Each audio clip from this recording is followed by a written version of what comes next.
이 마취는 여러분들도 항상 중요시 여겨야 되는 거고, 알고 계시면 여러분들한테 많은 도움이 될 것이라고 생각돼요.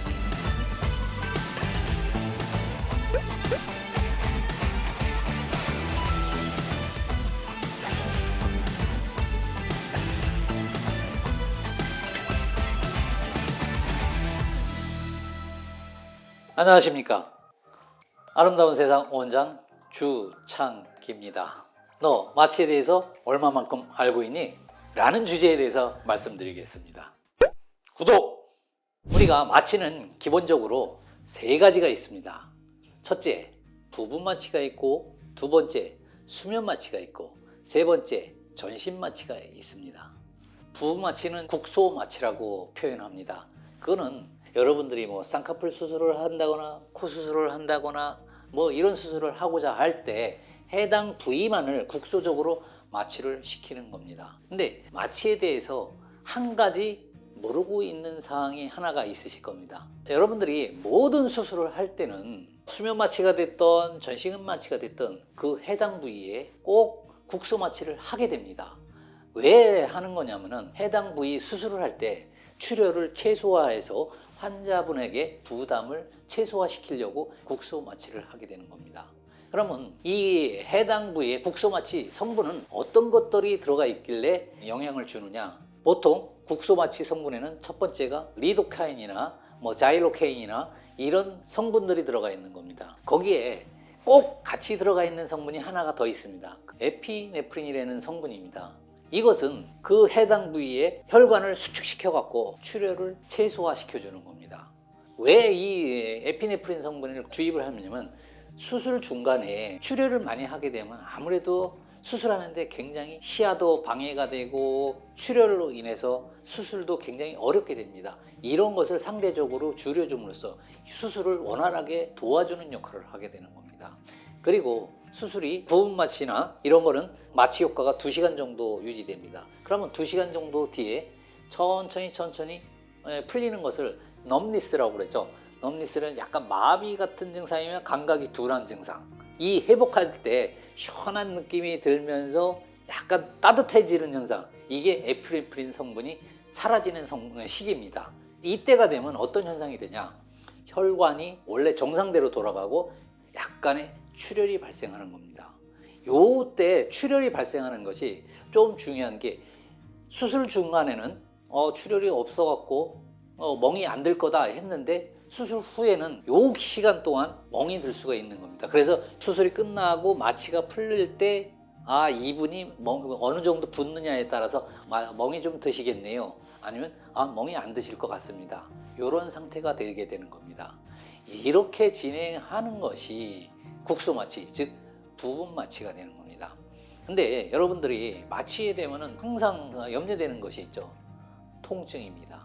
수면 마취죠. 마취가 깨서 너무 아파서 있을 수 없습니다. 왜냐하면은 이미 그 수술 부위에는 부분 마취를 다 해놨습니다. 그렇기 때문에 부분 마취를 했는데 수술이 2시간 이상 걸리는 긴 시간 뒤에 만약에 깼다 그러면 느낄 수 있지만 2시간 이내에 끝내는 수술이라면은 수면 마취가 깬다 한들 그 부위에 다 부분 마취가 되어 있기 때문에 통증을 느낀다 라는 것은 거의 있을 수가 없습니다. 그런 염려는 안 하셔도 되는 부분입니다. 그래서 마취는 왜 통증을 느끼는 거냐 하면은 내 몸의 pH, 마취약의 산도가 맞지 않아서 통증을 많이 느끼게 되는 겁니다. 통증을 덜 느끼게 하려면 약간 알칼리 성분을 같이 혼합해서 사용하면 통증을 아주 많이 줄여줄 수가 있게 되는 겁니다.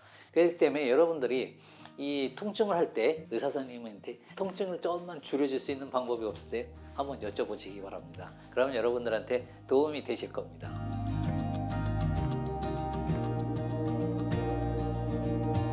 이 수면 마취 많이 들어보기도 하고 경험해 보신 분들도 많이 있을 겁니다.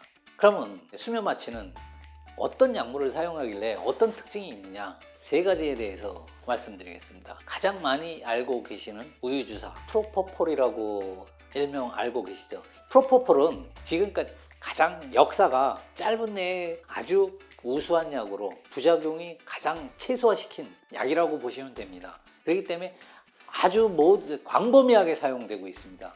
근데 이 프로포폴은 여러분들이 좀 주의를 하셔야 될 게 약간의 마약성 작용이 있습니다. 즉 병원에서는 마약으로 분류해서 이 약을 관리를 하고 있습니다. 이렇듯이 이 약은 많이 투여하거나 의존성이 발생하니까는 주의를 하셔야 되는 약으로 알고 계시면 좋을 것 같습니다.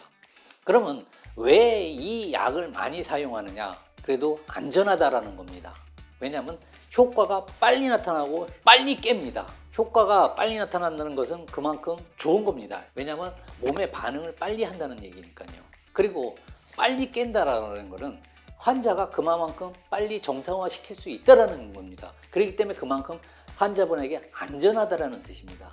근데 프로포폴은 가장 그렇게 안전하고 좋은 약이면서도 다른 어떤 의사분들은 이 프로포폴을 쓰지 않습니다. 왜냐하면은 많이 수술 중에 많이 움직입니다. 많이 움직이게 되면 이 약물을 더 주입하게 됩니다. 아무래도 호흡을 억제하는 기능이 나타나게 됩니다. 그때는 또 환자분이 위험해질 수도 있기 때문에 이 농도를 조절을 해가면서 약물을 투여해야 되는 겁니다. 그런 현상이 나타나는 약물이 프로포폴이고요. 그리고 제가 환자분한테 이런 질문을 합니다. 혹시 수면 마취를 해보셨습니까? 그러면 내시경 할 때 수면 마취 했습니다. 그때 사용하는 약물입니다. 그것이 바로 미다졸람 혹은 케타민, 이 두 가지 약물을 주로 사용합니다. 어떤 때 사용하는 약물이냐? 성형수술은 물론이고 내시경 할 때, 짧은 수술을 할 때는 이 미다졸람이나 이 케타민을 사용하게 됩니다. 이 약은 프로포폴과 비교해서는 분명히 프로포폴이 빨리 깨고 빨리 회복하는 특징이 프로포폴이 큽니다. 근데 미다졸람이나 케타민은 환자가 덜 움직입니다. 그리고 바로 자게 됩니다. 마취를 할 때 수술 부위에는 항상 국소 마취를 한다고 제가 말씀드렸지 않습니까? 근데 그 마취제가 아픕니다. 그렇기 때문에 잠깐 동안 재우기려고 할 때 이때 쓰는 약물이 미다졸람이나 케타민이라는 이런 약물을 써서 그 순간에 부분 마취를 해놓는 겁니다.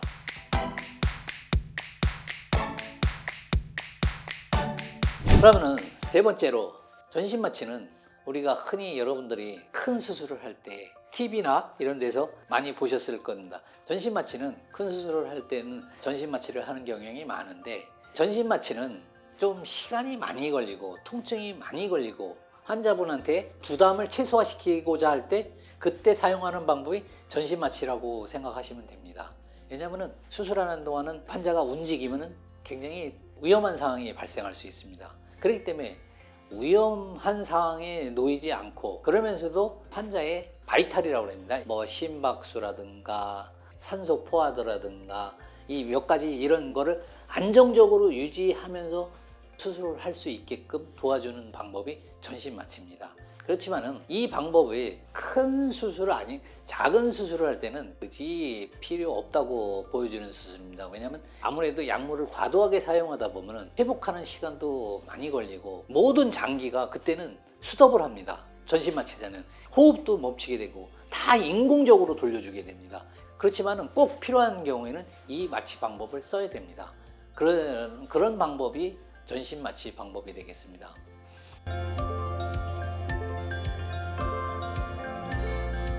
여러분들이 또 걱정하시는 것이 마취가 얼마나 위험한가, 이 점을 상당히 여러분들이 궁금하실 것이라고 봅니다.